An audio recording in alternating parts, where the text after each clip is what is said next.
Hello जी, अस्सलाम वालेकुम। Welcome back to my channel, another day another vlog in my life. कैसे हैं आप सब लोग? उम्मीद करती हूँ आप सब ठीक होंगे, मज़े में होंगे।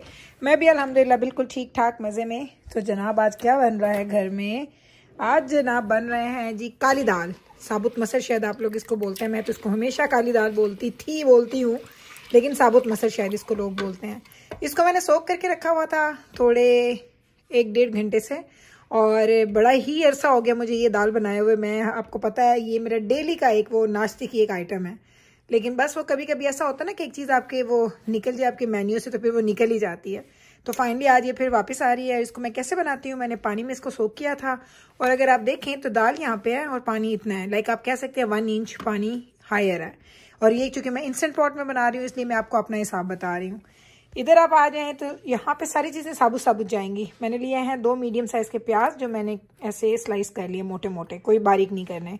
7 से 8 मैंने सब्ज़ मिर्चें ली हैं, 7 से 8 मैंने लहसुन के जोए लिए हैं। दैट्स इट, ये मसाले हैं। इधर आप आ जाएं तो इसमें नमक है to taste, red chilli powder मैंने लिया है 1 टीस्पून, हल्दी ली है मैंने 1/2 टीस्पून, सूखे धनिया मैंने लिए हैं 1 टीस्पून। 3-4 चीज़ें ये हैं, 3-4 चीज़ें ये हैं। इन सब को हम डाल देंगे टुगेदर हमारी दाल के अंदर। दजाना आ गया पुत्र, दजाना यूनिवर्सिटी से आ गया। चलें जी, ये देख लें ये हो गया। इसको हम करेंगे मिक्स। कोई बुनाइयाँ शुनाइयाँ कोई कुछ भी इसका हमने नहीं करना। मिक्स कर दिया आपने इसको। अब हम इसको चढ़ा देंगे हमारे इंस्टेंट पॉट के अंदर। इसको हमने टाइमर लगा देना है, तकरीबन टाइमर मैं लगाऊंगी इसको 45 मिनट का लगाते हैं, बल्कि 50 मिनट का लगा देते हैं। चलें 50 मिनट का टाइमर। चले अब ये तैयार हो जाएगी। जब खुलेगी उसके बाद थोड़ा सा हम इसको वो जिसे हम कहते हैं ना कि आपने इसको मिक्स करना है ताकि वो दाल की जो दाना होता है वो ख़त्म हो जाए। फिर हम इसको बघार लगाएंगे, तड़का, हमारी दाल रेडी हो जाएगी। तो ये बनती है। उसके बाद जब ये सारा टाइमर बंद हो जाएगा फिर मैं वापस आऊँगी तो आपसे दोबारा आप देख लें। अब इसका टाइमर हो गया ऑफ और इसको हम ओपन करने लगे हैं, और आपको मैं इसकी शक्ल दिखाऊंगी क्योंकि मुझे पता है जब मैं इसको मैं खोलती हूँ तो राइट वे आपको वो उसकी एक मलाई वाली शक्ल नज़र नहीं आती। उसके लिए आपको इसको ना चम्मच के साथ वो जिसे घोटना कहते हैं ना, वो लगाना पड़ेगा। तो वो अगर आप लगाएंगे ना तो 4 से 5 मिनट में अगर आप उसको मिक्स करते रहेंगे ना तो उसकी एक क्रीमी सी शक्ल बन जाएगी, क्योंकि ये ऑलरेडी बन चुकी होती है लेकिन इसको हमने थोड़ा क्रीमी शक्ल देना होता है। अच्छा, दाल को एक आपको टिप दे रही हूँ, दाल कभी भी बहुत ज़्यादा आप थिक ना रखें। जब आप दाल थिक रखते हैं ना, फिर जब वो फ्रिज में जाती है और फ्रिज से जब आप उसको निकाल खाते हैं वो इतनी गाढ़ी होती है ना कि उसको खाना मुश्किल हो जाता है। तो थोड़ी दाल रनी रखेंगे ताकि वो जब आपकी जो बची हुई दाल है वो आपकी अच्छी फॉर्म में, अच्छी शक्ल में रह जाए। अब बारी आती है जनाब इसको बघार लगाने की। तो बघार के लिए मैंने आपको दिखा दिया। ये देखिए मैंने इसको सिर्फ हिलाया जुलाया, बस दैट्स इट। और ये देखिए हमारी दाल कितनी क्रीमी शक्ल में आ गई है। बघार मैंने इसको सिंपल ऑयल लगाना है सिर्फ लहसुन का। तो ऑयल के साथ मैंने लहसुन को रखा हुआ है कड़कड़ाने के लिए। जैसे ही लहसुन हमारा डार्क ब्राउन सा हो जाएगा, लाइट ब्राउन डार्क ब्राउन, तो हम इसको इसके अंदर ऐड कर देंगे। और यहाँ पे मुझसे पता क्या हुआ, गलती होगी मुझसे, मैंने समझा मेरा कैमरा ऑन है और अभी मैं आपको दिखाती हूँ कि मैंने क्या किया है। मैंने यहाँ पे इसको बघार लगाया और एक हाथ में फ़ोन पकड़ा हुआ, एक हाथ में मैं इसको बघार लगा रही। जब देखा तो उसको मैंने ऑन ही नहीं किया हुआ था। ये देखिए अभी मैंने इसका फ्राइंग पैन वहाँ पे रखा है और मैंने जगह इसलिए चेंज कर दी थी क्योंकि इसके छींटे उड़ने थे और वो छींटे फिर जाते हैं मेरी कैबिनेट्स पे तो सारे गंदे हो जाते हैं, इसलिए मैंने इसकी जगह स्विच कर दी।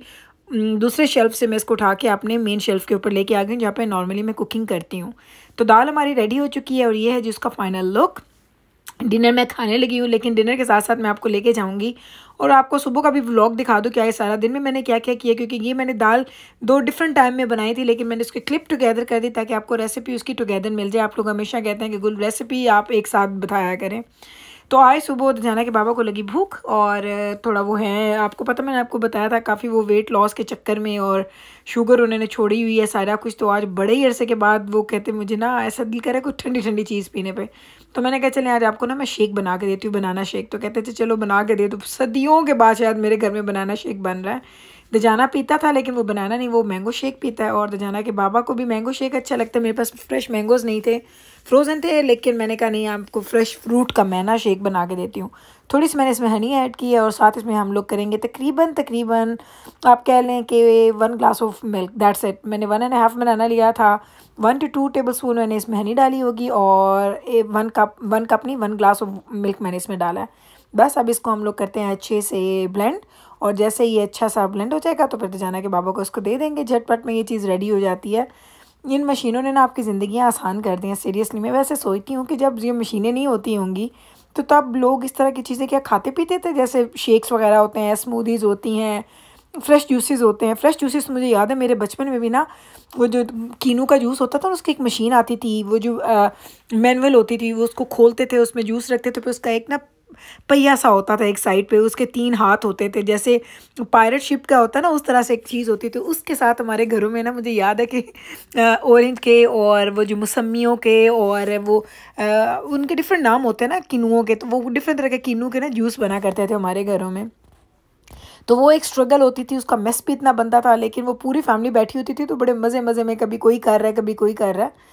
अब तो ज़िंदगी इतनी आसान हो गई है, और जिन लोगों के पास अल्लाह ताला ने जिनको इस काबिल किया है कि वो इन सहूलतों से फ़ायदा उठा सकते हैं उनकी ज़िंदगी में, तो एक्चुअली बहुत ज़्यादा आसानियाँ आ गई हैं।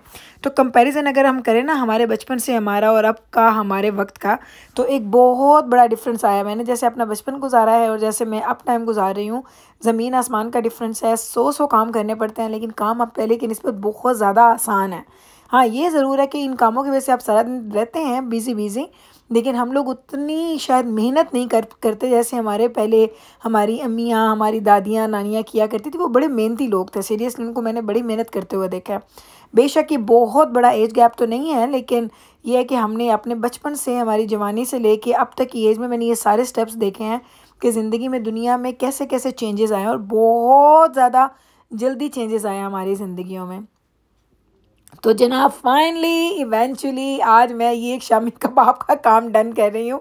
4 दिन हो गए, मैंने फ्राइडे को बनाए थे, आई थिंक मैंने फ्राइडे को बनाए थे, Friday, Saturday, Sunday, Monday, Tuesday, और नहीं यार बहुत टाइम हो गया। इतना टाइम मैंने इसको ना कबाबों को बना दिया था, उस मैंने वीकेंड पे बना दिया था, और मैंने इसको फ्रीज़ कर दिया था। अब वो फ्रीज़र से निकाल के नीचे बेसमेंट से ऊपर लाना मुझे अजाब लग रहा था। तो आज मैंने कहा नहीं भैया अब इसको निकालो, और इसको मैं करती हूँ जी ज़िप लॉक में पैक करके, इसको मैं रखती हूँ फ्रीज़र में। क्योंकि चले रमज़ान की वो जो मैंने एक लिस्ट बनाई है ना कि मैंने क्या क्या चीज़ें बनानी है, ये भी बनाना है। अच्छा, मैं आपके साथ शेयर करूँगी कल, कोशिश करूँगी कल आपके साथ शेयर कर दूँ जो मैंने रमज़ान की लिस्ट बना के रखी है, जो जो चीज़ें मुझे बना के फ्रीज़ करके रखनी है। तो ये उसमें से वो कहता है ना लिस्ट में एक थी। सीरियसली मैं आपको सच बताऊँ, इतनी खुशी हो रही है ना कि सब चीज़ें बन गई, कसम से बड़ा ही मज़ा आता है कि चीज़ करके बन जाती है जब। तो अब मुझे सबसे ज़्यादा जो काम लग रहा है ना, जो मुझे स्प्रिंग रोल्स बनाने हैं, तो वो मुझे जल्दी जल्दी बनाने हैं। मैंने बस जिस दिन मैं उसकी पट्टी लेके आ गई ना, मैंने उसी दिन बैठ के उनको बना छोड़ना है, क्योंकि वो भी मुझे काफ़ी लंबा चौड़ा काम लगता है। तो वो ये 4-5 चीज़ें जो मैंने बना के रखनी है, उसमें से ये एक चीज़ हमारी डन हो गई है। इतने ये ज़्यादा फ्रीज़ हो गए थे कि मेरे हाथों के साथ चिपक रहे थे, मेरे हाथ ऐसे ना जैसे फ्रीज़ हुए पड़े हैं। सीरियसली मेरा दिल करता है औरतों के हाथ ना आयरन, वो कहते हैं ना जैसे आयरन मैन के हाथ होते हैं ना, लोहे के बने हुए हाथ, वैसे हमारे हाथ होने चाहिए। ना इनको कुछ गर्म लगे, ना इनको ठंडा लगे। हमारे हाथ ना वाकई अल्लाह ताला को चाहिए था कि कुछ स्पेशल तरह की मिट्टी हमारे हाथों के लिए यूज़ करते, कि हमारे हाथों की जो वो सेंसेस है ना वो ख़त्म हो जाती। मुझे तो अभी तक सारी ज़िंदगी होगी मुझे काम करते हो, लेकिन अभी तक मेरे हाथों की ना सेंसिटिविटी कम नहीं हुई। मेरे हाथ जलते भी इतनी जल्दी जल्दी हैं और ठंडे भी इतनी जल्दी हो जाते हैं। तो चलें जनाब, ये देख लें, आज फाइनली ये काम डन कर दिया है। अब मैंने इनको पहले एक निकाल के एक ट्रे में रखा ताकि सारे अलग अलग हो जाएँ। अब इसको ज़िप लॉक में डालेंगे और इसको फ्रीज़ करेंगे। तो बस जनाब ये आज का दिन था, खाना शाना बनाया, सफाइयाँ की, और बस ये कबाब वगैरह निकाल के रखे हैं, एंड दैट्स इट। छोटे मोटे काम करते करते पूरा दिन गुजर गया। तो ये है जनाब हमारा फाइनल इसकी स्टेज, जिसमें हम इन कबाबों को डाल देंगे हमारे ज़िप लॉक बैग में और इनको रख देंगे। तो दिन की बात कर रहे थे, तो दिनों का तो इंसान को पता ही नहीं चलता, बल्कि मुझे लगता है दिन क्या हफ्तों का पता नहीं चल रहा। मुझे लगता है कि जो स्टूडेंट्स होते हैं ना, वो हमेशा अपने वीक्स को ना अपने टाइम को बाय वीक्स काउंट करते हैं। तो मुझे हमेशा लगता है अच्छा 6 वीक हो गए, 7 वीक हो गए, 8 वीक हो गए।